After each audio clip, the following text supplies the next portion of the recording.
معزز سامعین کرام، السلام علیکم ورحمۃ اللہ تعالی وبرکاتہ۔ نحمدہ ونصلی ونسلم علی رسولہ الکریم۔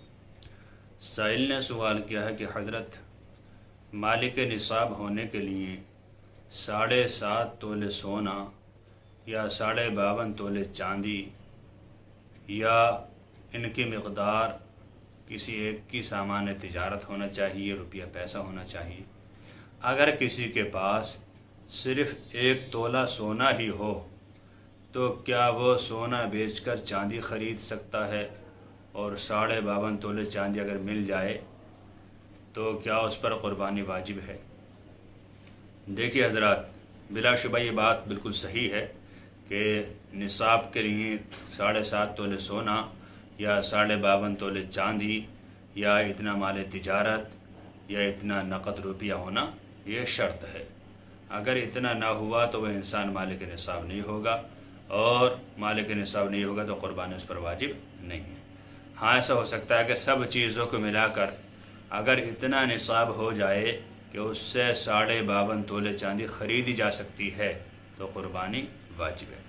لیکن اگر کسی کے پاس صرف 1 تولہ سونا ہی ہے، نہ تو چاندی ہے، نہ سامان تجارت ہے، نہ نقدی ہے، تو ایسے انسان پر قربانی واجب نہیں۔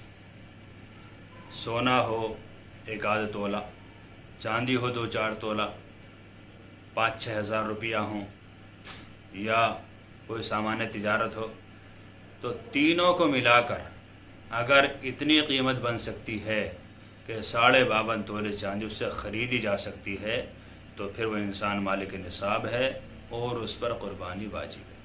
اگر کسی انسان کے پاس حاجت اصلیہ کے علاوہ صرف 1 تولہ سونا ہی ہے اور اس کے علاوہ کچھ بھی نہیں ہے، گزر بسر بھی بڑی مشکل سے محنت مزدوری کر کے ہو رہی ہے، تو ایسے انسان پر قربانی واجب نہیں۔ اعلیٰ حضرت فاضل بریلوی رحمۃ اللہ تعالی علیہ اسی مسئلے کے بارے میں فرماتے ہیں کہ اگر کسی انسان کے پاس تھوڑا سا سونا ہو، تھوڑی سی چاندی ہو، یا کچھ جانور تجارت کے لیے ہوں، یا کاشتکاری کی کچھ آمدنی آ گئی ہو، سب کو ملا کر اگر نصاب بن جائے تو اس پر قربانی واجب ہے، اور اگر نصاب نہ بنے تو ایسے انسان پر قربانی واجب نہیں جس پہ صرف 1-1.5 تولہ سونا ہی ہو۔